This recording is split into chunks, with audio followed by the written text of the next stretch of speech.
Good afternoon, everybody. I waited until 1 minute after noon so I can say that to you. It's great to see you here at NDSU's first ever IT Expo. I hope after Interim VP Marc Wallman has a chance to give you the keynote address, which is the IT roadmap for NDSU, that you'll have time to go over to the ballroom and to interact with a number of organizations and units within the university that are there to be sure you understand all the IT capabilities that we have to help you with your students and your research. I'm Provost Bruce Rayford. For those of you I haven't met yet, it's just really great to see you here. It's a great day to be in higher education and thinking about the ways we can use IT for the benefit of our students' learning experiences and for the research of our faculty and graduate students. And I won't talk at length here, but I was thinking just a little bit walking over to introduce Marc about how far IT has come in 30 years where I've had a pretty personal relationship with it. It made me think when I started teaching physics in North Carolina, I used a 6502 processor with the astonishing speed of a megahertz. I was thinking, like, my gosh, what will we do with all this speed? But now it's quite easy to find processors in 3 gigahertz. I mean, routinely, I go down to Kmart, you can buy a 3 gigahertz processor, which is 3,000 times faster over a 30-year period. So this is just a phenomenal change in that one small attribute of IT. I also realize I have this thing here, which is Little Bison. So this is 16 gig, and that is what? That is 100 million times more memory than this 256 bytes that the Kim 1 had. So I think the challenge for you all is to listen to Marc and to think about not just where IT is going, but where are we going with IT to make the student learning experience at NDSU as good as we can possibly make it. So without further ado, turn things over to Marc.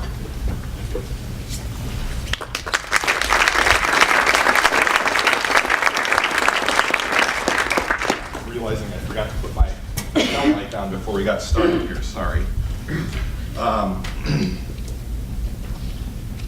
So one moment here.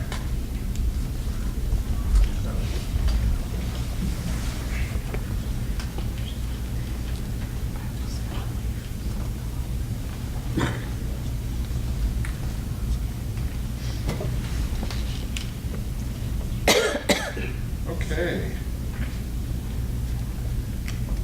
I came over here yesterday to make sure all the technology was working, and clearly I forgot something. All right. Is this working? Okay, good. Okay, thanks everybody for coming. We've got a lot of stuff going on here today.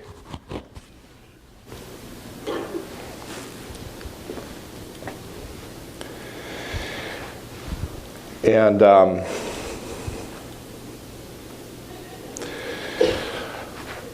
here's just the roadmap for the day. So we have, this is the keynote here. We have presentations, panel discussions, and demonstrations going on from noon to 4:20. Rose Room, Hidatsa Room, and here in the Century Theater. We have the Technology Fair, which is in the Great Plains Ballroom over there. There's a whole bunch of booths with lots of things. And we have a whole bunch of participants. So here's just a list of all the participating departments. I'm not going to read everyone, but many different departments participating here. And I want to thank everybody. IT isn't something that just Central IT does. There's IT happening all over campus. We do work to kind of coordinate and make sure everybody's communicating with one another. I'll give a plug for kind of our two main groups. We have a group of IT liaisons for people who work with IT in their areas and want to know more about what we're doing. And IT technical professionals, and that's a group of folks who have IT, distributed folks who have IT as a formal part of their job responsibilities. And those are open to anybody who's interested. There is a website for those. I think that's off the ITS webpage. You can find access to those. or no, maybe I have the Vice President for IT website now. Again, here's a list of all the activities that we have, the presentations that we have going on today. I'm not going to note all of these right now. There are, over on the table over there, I believe, there's flyers that have a list of everything that's happening. Again, presentations going on from noon to 4 here.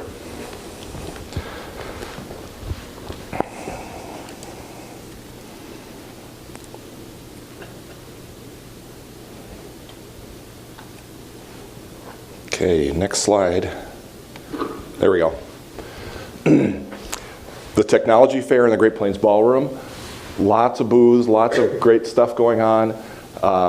Please walk through there. We also have some refreshments back in the corner too. So take a look at what's going on in there. That's from noon to 5. Okay, now just some background before I get started here. I'm not going to directly address in this talk today financial constraints, resource constraints, the impact of technology on university budgets, which is kind of a big topic nationwide. And I'm not really going to talk about infrastructure that doesn't have a noticeable impact on you here. Infrastructure, just another comment here. Infrastructure is typically unseen, but it's required to make the technology float. So like an iceberg, there's a lot of stuff that happens behind the scenes. And we work really hard to make sure all that stuff's in place. And when we're doing our job well, you just kind of should be taking this stuff for granted. I mean, that's really the goal.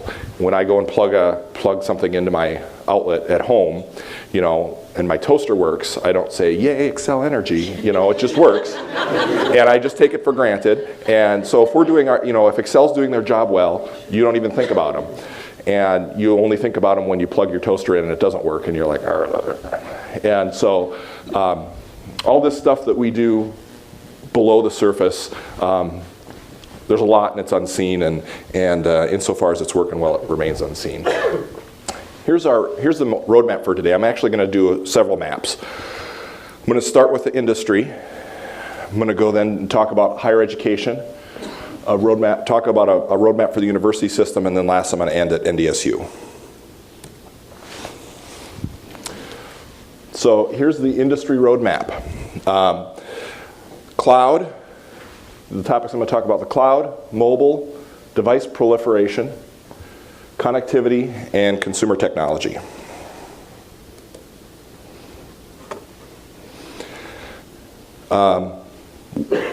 What is the cloud? Cloud is really outsourcing. It's outsourcing of IT applications such as Office 365. That's one that folks are familiar with. It's outsourcing of IT service. So the university system help desk was outsourced, and it's really, there's a software component, but there's also a human component. So if you call the university system help desk, you get somebody who is basically a contractor working for the university system. And then hardware services like Amazon, AWS, Microsoft Azure.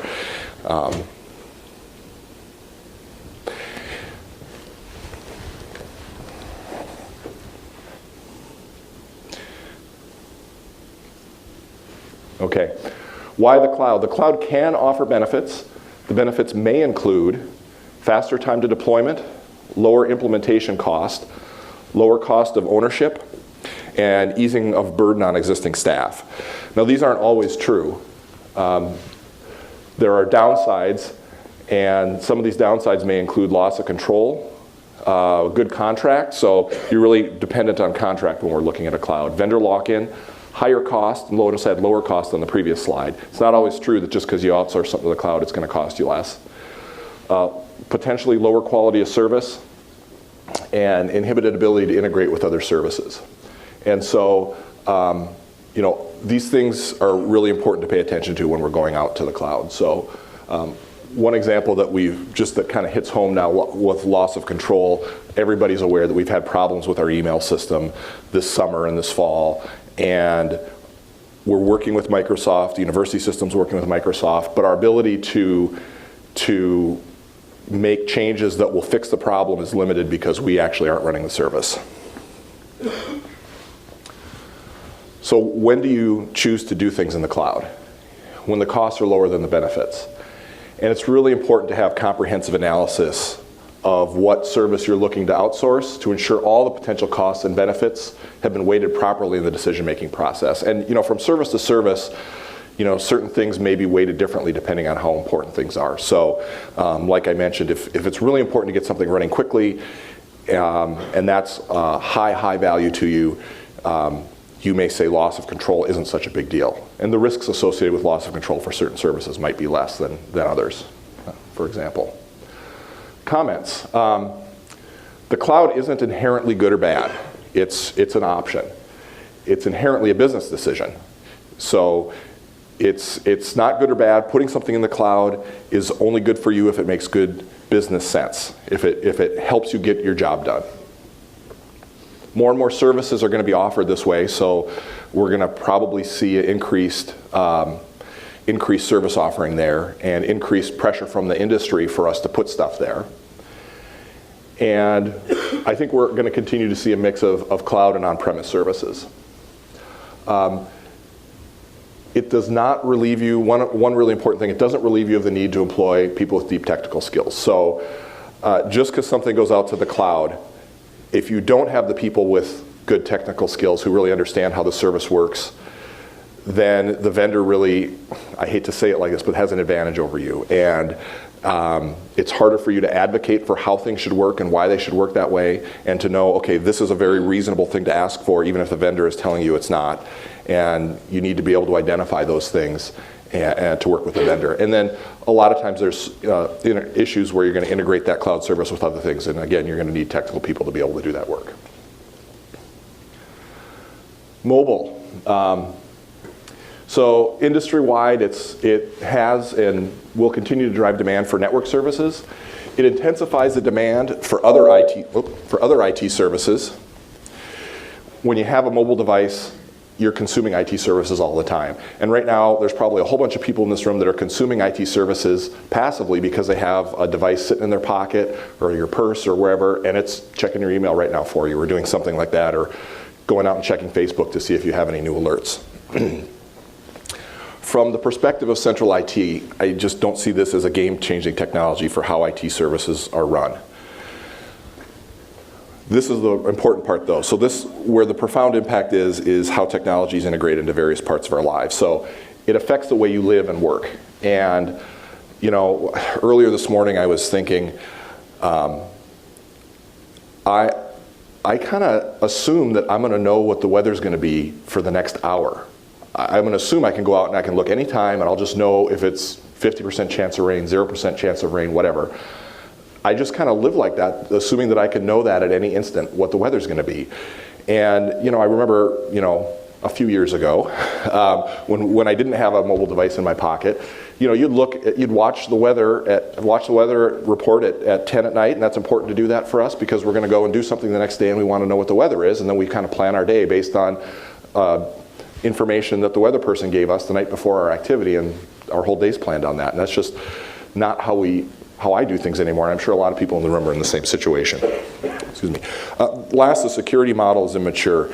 And I think that the security issues, we're going to see security issues with mobile devices that are going to, at some point, be more akin to what we're seeing on the desktop. And this can be pretty serious. I'm going to pause here and just mention the issue that we're seeing right now. There is a virus called CryptoLocker that's going around. And we've seen a couple instances on campus, and what it does is it infects your computer and it encrypts all of the data on your computer, and it will give you a message saying you have to buy the software to decrypt it or the data starts going away. So you don't have any access to it, and then if you don't pay for it, it starts getting deleted. So they're really holding you at ransom.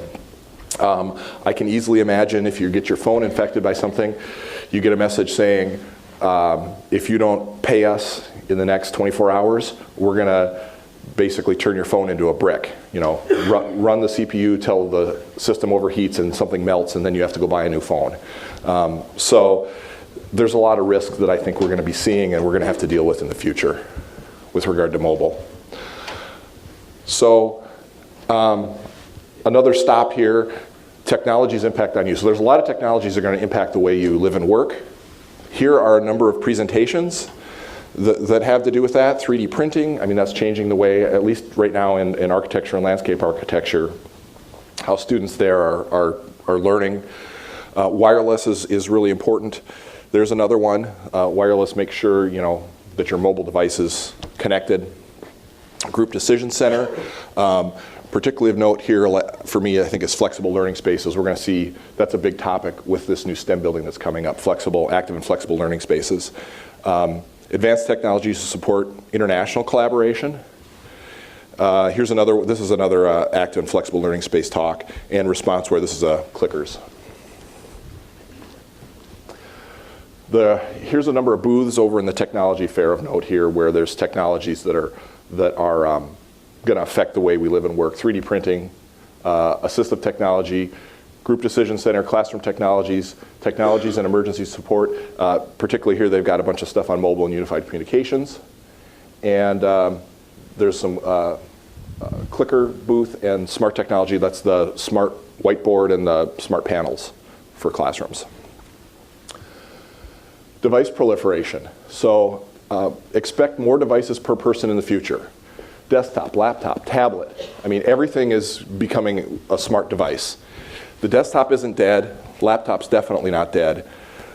Vendors have a financial interest in having you have as many smart devices as possible. They don't want you to buy one device that does everything. I just don't see that as an industry trend.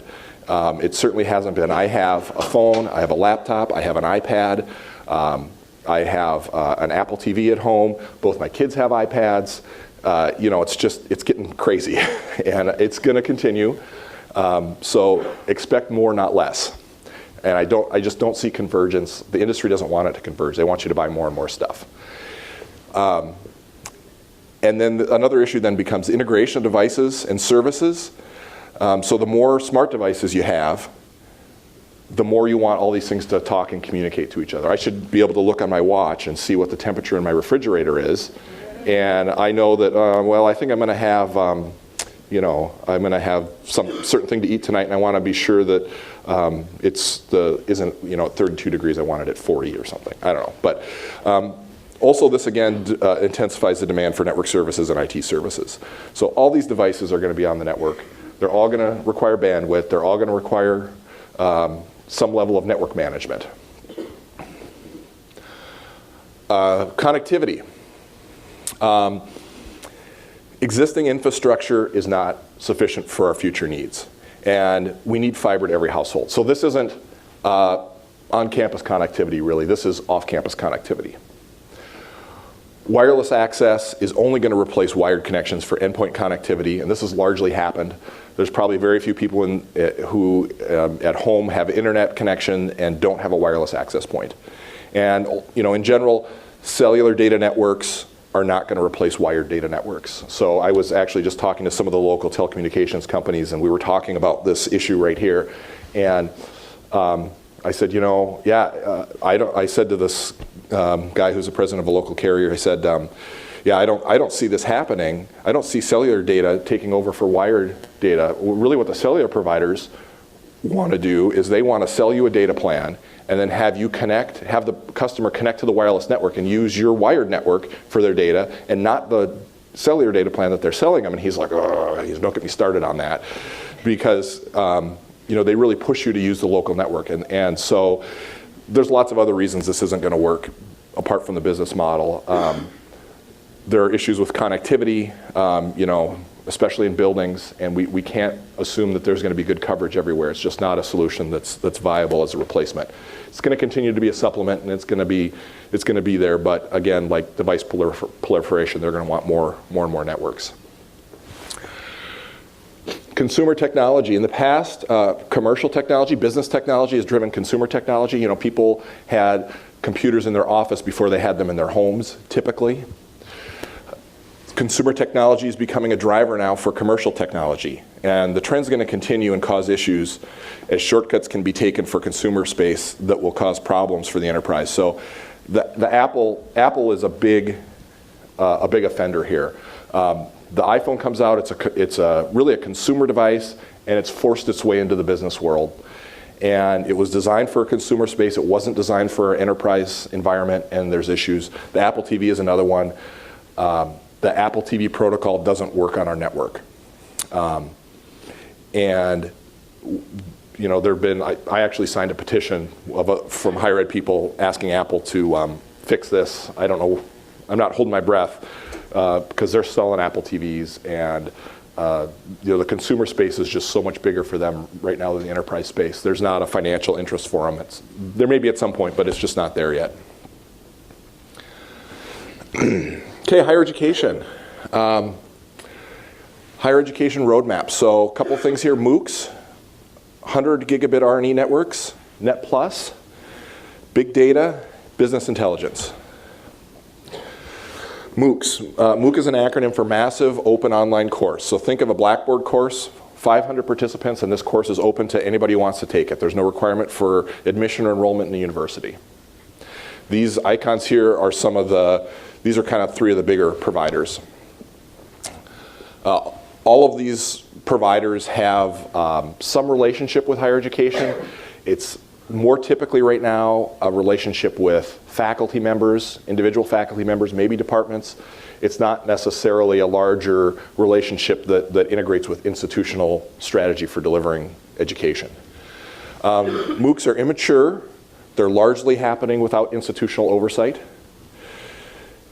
They're offered through third parties such as are shown up there. They're oversold right now, I think, as a panacea or a game-changing technology. But with that said, I do think it's likely that these are going to find there's going to be useful pedagogical applications for this long term. And I'll say, I went out and I registered for a course in Coursera, and I did some of the course content, and it was offered through a faculty member. I think it was at University of Washington. I thought the quality of the course content was good. It seemed okay, but it's not, there are things that are missing from this that when it gets sold as, oh, this is the greatest thing ever, there are some important things that are missing. So here at NDSU, we have a lot of people that are face-to-face. We're about 95%, maybe more, face-to-face instruction. So you have students having incidental contact with other students so they can have opportunities to do out-of-the-classroom learning that are difficult to replicate in these environments. You have tutoring. You have advisors. You have interaction with faculty. In a lot of cases, you have faculty who are paying attention to you if you're coming to class or if you're getting your coursework done, and they know you, and they're going to follow up if you're falling behind. And these are things that just, I think those are kind of things that are missing from here that are really important for a successful college experience. It's not that these things are across the board, the things I mentioned are across the board required, but they're really important for a lot of people's success in college. Okay, so now I'm going to take another stop here. I'm going to go in and talk about internet, 100 gigabit networks, but I'm going to do a stop and just do a little history here. History of research and education networks. So this is a very condensed and simplified timeline, but it's just to try and give you a kind of a feel for where we've come from with regard to our networks in higher education. So about 1969, the Department of Defense funds this internet network called ARPANET. There were other competing networks, multiple at the time. The Department of Defense funds it for a long time, but they are just saying, I don't want to keep funding this, and they look for a new funder. This gets transitioned to NSF-funded internet backbone in 1985. And the internet protocol emerges as a standard networking protocol. The other competing networks kind of start. It's pretty clear around this time that the other networks are going to be going away, and it's just going to be what we now call the internet, and that at a backbone speed of 56 kilobytes per second in 1985. That was in the days of dial-up modems, that was about the fastest speed a dial-up modem could do when people were getting that. So NSF comes to the same point as Department of Defense. 1995, they end funding and the internet's commercialized. So the kind of backbone of the network is being provided by commercial providers, commercial carriers, AT&T, MCI, companies like that. In 1996, a company called Internet2 is founded, a nonprofit, to address specific needs of higher education that don't fit well with the commercial model. And some of those things are, we do a lot of collaboration between institutions in higher education. And that really grew over the years since 1969, where we have researchers at particularly researchers at multiple institutions needing high bandwidth, high-speed connections among one another to be able to collaborate. And the commercial model doesn't fit that very well. So that's kind of why Internet 2 got going. Their first network was launched in 1999. It's called Abilene was the name, 2.5 gigabit backbone. And at the present, Internet 2 currently operates a 100 gigabit backbone network, and they're encouraging research and universities and regional optical network providers to connect it at 100 gigabits. 100 gigabit RNE network. So they're going to come here sooner or later. Our connection to Internet 2 right now is 10 gigabits, and it's more than sufficient right now. There are some extreme big data research demands that are applications that are pushing demand. High energy physics, I think, is a one where they're moving just tons and tons of data, and they really have a greater need for these. To date, the really big stuff, I'm unaware of any of these research activities happening at NDSU. But you know, we are going to see more. Well, I'll leave big data. That's another one that's coming. Effects will drive overall network performance and further enable and encourage high bandwidth applications in other areas. So on campus, we have really good connectivity. It's much, much faster than you're going to get in your home. And so we can do things here that are difficult in the commercial space, but it does drive demand, and it pushes telecommunications companies to provide better connectivity to people in their homes. So I'm thinking I missed the slide here. I did. I did not. Okay. Sorry. Internet 2 expands its mission with Net Plus. So we're going to move on to Net Plus here. They were primarily, not exclusively, but primarily a network organization. And they're expanding their mission now. So Net Plus is a collection of services, really. Cloud services, video services, middleware, and in common.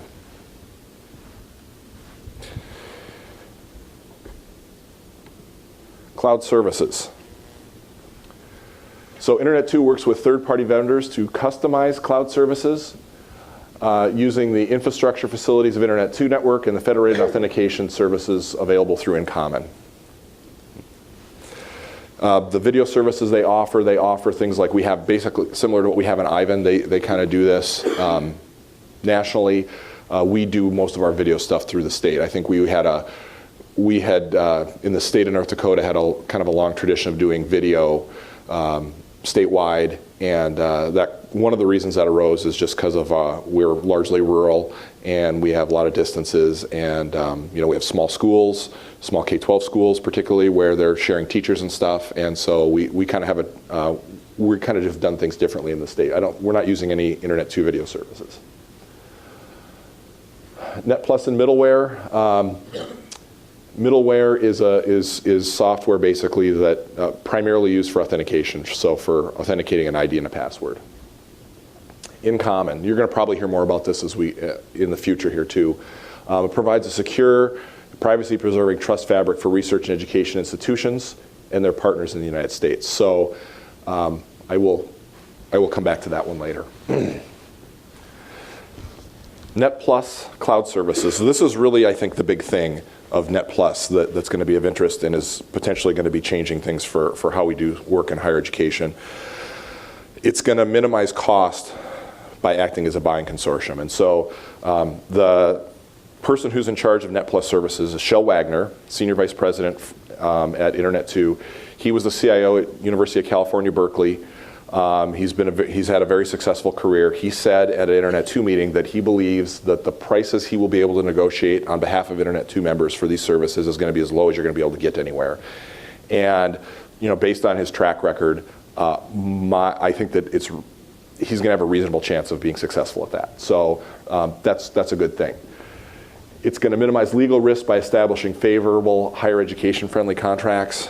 So this is probably something that most of the folks aren't aware of, but we spend a whole bunch of time making sure software contracts meet legal standards, and it's a pain. And this will help there. It's also gonna standardizing contracts is gonna minimize the work by legal. So this is just kind of good for us because we get terms in there that are going to be good up front, and then that's going to reduce the work for legal. It should make the whole process work better. And it also is, they also are going to be advocating for higher ed friendly features to go into these services. One other comment about this, the level of collaboration that we do with other higher education institutions is very different from the private sector. You know, we have researchers that work across institutional boundaries, we have students that work across institutional boundaries, and our institutional boundaries are porous, and that's just kind of how it is. And software vendors don't do the best job of designing software that kind of works in that way, because that's just not how it's done in the private sector. Big data. So it's increasingly common for faculty to work with large data sets, and it's becoming a concern for more and more disciplines. So more and more disciplines are actually doing work with very large data sets. It's challenging to store, transport, backup, protect, and share, and this is going to continue to grow as an issue in the future. So this is something, particularly for researchers, that they're going to hear more about. Business intelligence. We have a lot of data to mine and analyze. There's a growing interest nationally to mine and analyze data in an effort to promote student success. And we want to, really what we want to do is identify barriers to student success and intervene or remove them. So, for example, maybe there's a student whose grades in a course show the pattern of the course, the grades they've got in a certain course show high risk that the person's not going to pass the course. If we can identify that early and get help for that student, that would be a really good thing. Or, you know, we may have a larger pattern that we might look for where students are exhibiting a pattern that's consistent with somebody who's going to drop out and not be successful in getting their degree. And we would like to be able to intervene and help students in those situations. Okay, university system roadmap. Two key things here for the university system in my mind that we will do is identity management and service integration. And as a comment here, the landscape of the university system in higher education in North Dakota is changing. We have a new CIO for the university system, Lisa Feldner. She used to be the CIO for the state of North Dakota, and we had a very good relationship with her while she was there. And that's not unique. She's had just an excellent reputation for having strong collaborative working relationships, and I'm really hopeful that her leadership is really going to help us get stuff done that we need to get done, and not just us, but other institutions also. While she, you know, when I would go around and meet with colleagues from other institutions around the country, there was a consistent theme that I heard from them is that our state IT department is awful. We can't work with them. They're pains in the butt, and I would always say ours is great. We have a really good working relationship. It's really kind of unique. I've not actually heard anybody say they like working with their state IT people. And for the most part, I think we have a really good relationship, and she's cultivated a good relationship among her staff, so hopefully she'll bring the same to the university system. She just started in June, so she's still pretty new. Okay, identity management, what is it? Identity management is the overall process by which people are connected with their identities, so mine, Marc.Wallman, and the services that we provide them with. Why is it important? Doing this effectively streamlines access to services for people, makes it easier for users to identify one another, and that's important if you're sharing data. If you're going to share, if I'm going to share data with the provost, I want to be sure that I'm actually sharing it with the provost and not somebody else. It reduces the number of passwords people have to remember, which is an issue.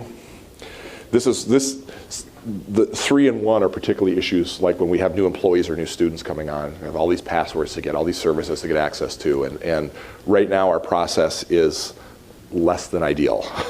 So with regard to the university system, it's going to allow identities then to transcend institutional boundaries. So this is good for people who have more than one institutional affiliation, taking classes at one place, working at another, taking classes at 2 places, working at 2 institutions. It's also good for people who need to access services provided by the university system, which is almost everyone. So any student, if you're going to go to register, you're interacting with the university system service, PeopleSoft or ConnectND.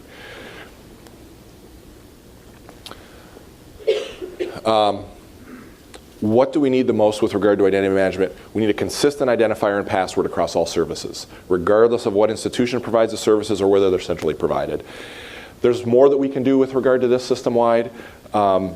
the return on investment drops off immensely once we've got this consistency in IDs and passwords. And my guess is it's probably not going to be worth it for us to spend more time than that.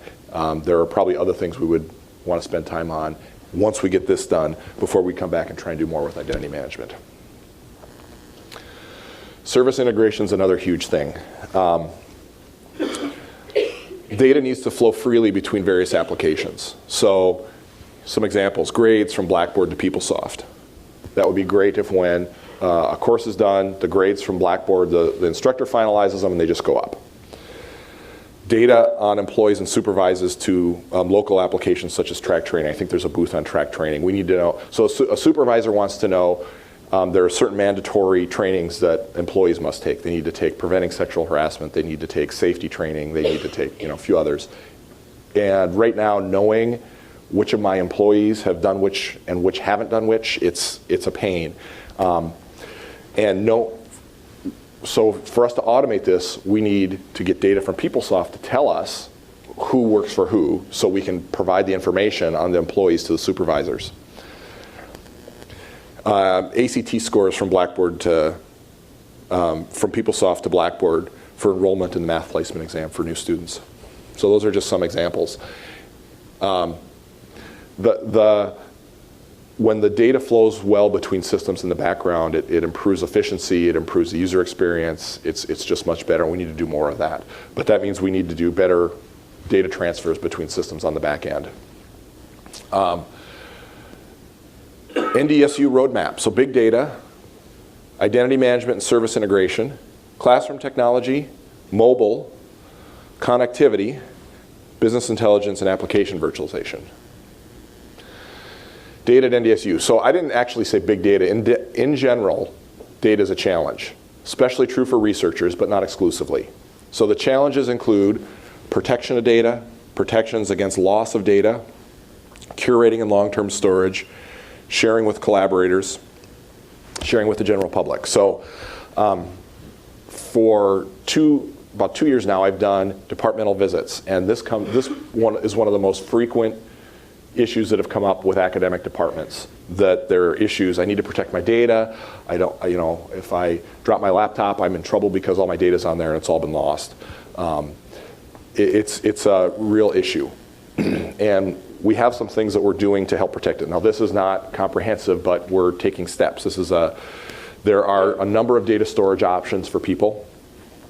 And these are, here are kind of the big ones. So Windows File Services, the S, X, and U drive, Google Drive, Office 365, and Blackboard My Files. And so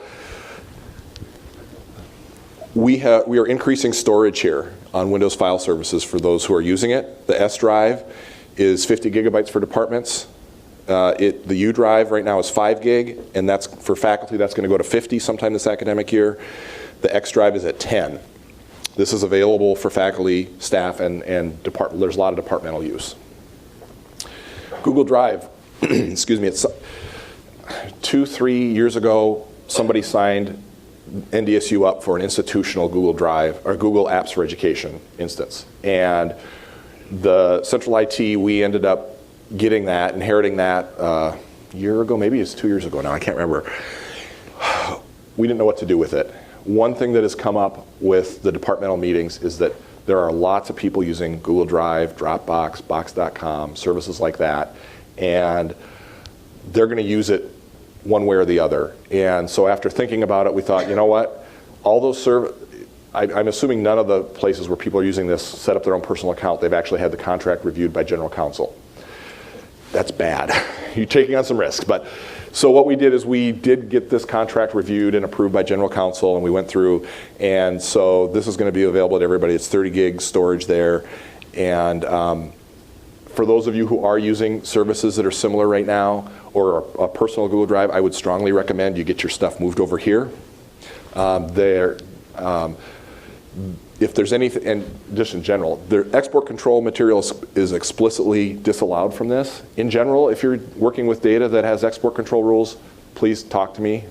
talk about that. We want to be sure your data is protected. If you're violating export control rules, people go to jail for that, so it's kind of important.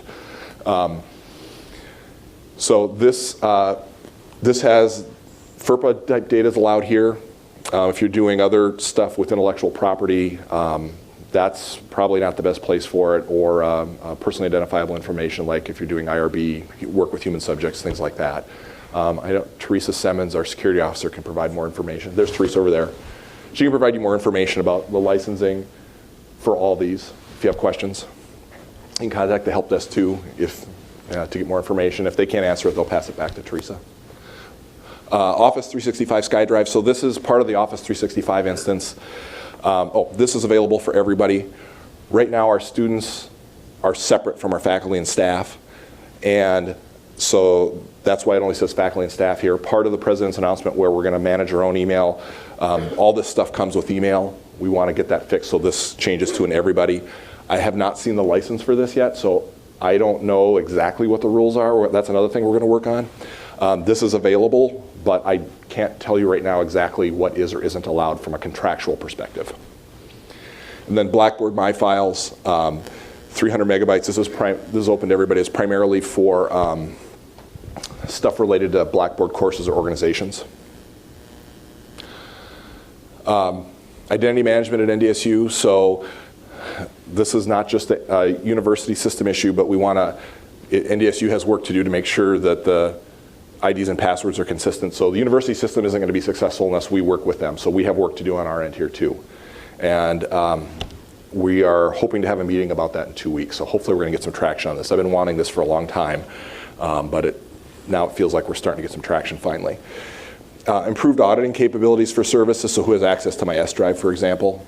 You know, you want to know if I have a shared folder, it's good to know who has access to that. And it's important for us to, it's important for people who leave your department to get removed, and things like that. So third is INCOM and service integration with research.gov.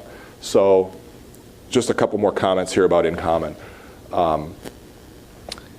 So what it is it's a authentication federation. What that means is anybody who connects to it can exchange identifiers and passwords. What that means is services like research.gov. So this is the portal for most granting agencies now. NSF used to have Fastlane. I think NIH might use this, and other federal agencies that do grants. You'll be able to log in there with your NDSU credentials, so you don't have to remember a separate set. And then I think that we're going to see others. Really, there's not as many right now as I would like to see, but for us, IT, our national professional organization is called EDUCAUSE. We have the connection working for that right now. There are lots of cases like that where you have institutions that serve, or organizations that serve multiple universities, and to be able to get online access there with your local credentials is a good thing. That, again, reduces the number of IDs and passwords you have to remember. Classroom technology. So we have to deal with the consumer-driven demands and device proliferation. This is just an issue. And I'm waiting for the question, why can't my watch project on the screen in my classroom? Does anybody out here have a smartwatch? I see, yes. You have one? No, I've played with one. You have. Does anybody have one? These are, it's coming. They're selling them. I've been keeping my eye out. I haven't seen one that I really am sold on yet, that I like the features of, but that's coming. Your watch is going to be, and then it's going to connect to your phone, and it's going to do all sorts of stuff. So, you know, we already have the Apple TV issue, and this is a challenge that our classroom technology folks are going to have to deal with, because people are going to come, and they're going to want to come in with their device, and they're going to want it to work in the classroom. We're going to have to facilitate the use of personal devices. So that request, while it's difficult for us, I don't know that it's unreasonable. There are useful technologies that people are going to have. This is where they're pushing consumer technologies. They don't work well for us, but we're going to have to figure out a way to do the best we can with that. We're going to have to balance cost, revenue, and demand. And this is kind of in terms of just how much stuff we have on campus. I think right now we have more demand than we have cost or revenue. We're working on that as best we can. We're going to need to accommodate more flexible classroom and instructional styles. So that really brings me to the STEM building. So a couple comments about that. This is a really good opportunity for our classroom technology to be able to do some things without the constraints of an existing building. So we can design the room so that all the chairs have easy access to the screen. You know, if we have multiple screens, we can deal with that. We don't have to come in and retrofit stuff, which is sometimes a challenge. So this is going to be this is kind of an exciting opportunity. It's also an opportunity for when we're doing this stuff to have direct input from faculty and from students. You know, we have a building committee, there's lots of input coming from there, and it's a more interactive way than we've done stuff in the past, I think. One other comment about the STEM building isn't related to classroom technology, but I've seen some evidence of change in thinking on security technologies here. So one of the things that has come up on multiple occasions, it's been brought up, oh, well, we'll be able to do video surveillance on these things, or we'll do card access for these things, or things like that. And so I think that people are assuming now that the technology is already managing these. And I think that you know, we have a lot of card access on campus. There's they have a booth in there on that, and on video surveillance and what we've done for the University Police and Safety. It's interesting. I would encourage people to go look at that. But there's kind of an expectation that these technologies are available, and this is great. So you know, right now, our video surveillance philosophy is we do video, and this is really coming out of University Police and Safety. We do the technical support for them, and we do the infrastructure stuff. But it's really, the philosophy is we do building envelope outside. We do things for audit or regulatory compliance. So that's kind of where we are right now. And I think some of the interest that we've heard on the STEM committee building may push kind of that philosophy and raise some questions there and some discussions about how we do things and what we want to do. Okay, mobile here at NDSU. So we need to deliver content in a mobile-friendly way. That's just a given. And native mobile app development from a centralized perspective right now isn't worth it from a cost perspective, and it may never be. Much of the demand for native development is being driven by business needs coming from departments, and we're going to need to facilitate and work with them. So 2 cases where this is actually happening. Athletics has worked with somebody to do a tailgating app. I don't know if people have used that at all. I think that's new this fall. And then distance and continuing education is doing a lot of work in this area too.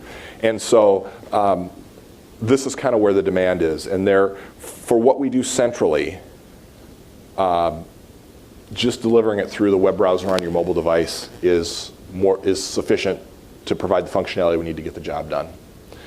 And we'll see if that changes. I'm guessing it won't, but we'll have to see. Also, this is going to continue to increase the demand for connectivity on campus and for IT services. So just with regard to our wireless network, I think that the number of hosts that we had, the number of devices that we had when we, back in like 2006 was less than 2,000 in a given week. And now I think we're over 20,000 in a given week. So we've got a huge number of devices connecting, and it just keeps growing and growing and growing. And the more time, when I get my smartwatch, that's going to probably connect to the wireless network also, and it's just going to grow. So, and when I get my smart refrigerator and I get up and get my OJ in the morning, I'm going to expect to have it show my schedule for the day. So, I say that partly facetiously, but that's the kind of thing that I think we're going to see more of. Connectivity. So we need to improve internet speeds off campus. Here, we need fiber to the home. Fargo, as it turns out, lags much of the rest of the state in terms of consumer bandwidth. A lot of the rural areas have had their internet service subsidized by stimulus money from 2008, and then there's also a tax that everybody pays on their telephone that goes towards something called the Universal Service Fund, which is way back from the days when there weren't telephones in rural areas, and there was a tax that basically funneled money from metropolitan areas to rural areas to make sure that there was phone service everywhere across the country. That has carried on and is improving subsidizing internet connections in rural areas. In August of this year, the Fargo-Moorhead Chamber of Commerce had a State of IT conference, and Doug Burgum was the keynote speaker. Doug Burgum founded Great Plains Software, which was eventually bought by Microsoft to become Microsoft Business Solutions. Doug, in his keynote, called for gigabit Ethernet to everybody's home, gigabit network to everybody's home. That's really what he's really saying is fiber to the home. And now a whole initiative has been launched called the Dakota Fiber Initiative, and it's gaining steam. So hopefully we're going to see some progress on that. It would be really great, given our economy in this state and how business is booming. This is critical infrastructure that would be really good to get to everybody. And I really hope that it's going to fly. Business intelligence. This is basically the same as the industry. We want to do this here. We want to apply business intelligence to help with student success. We need the service integration part from the university system to successfully do this, because we have student data spread all over. It's in Blackboard, it's in PeopleSoft, it's all over. And so we need services to integrate to be able to do that. Application virtualization. What is it? It allows applications to run in a data center for display on a remote system. So it's similar to things like X Windows VNC terminal services. And here's a little diagram. It's getting chopped a little bit. But you have a server delivering content over the network to mobile, laptop, desktop, whatever. How will it affect you? Theoretically, it will allow you to run applications anywhere and on any device.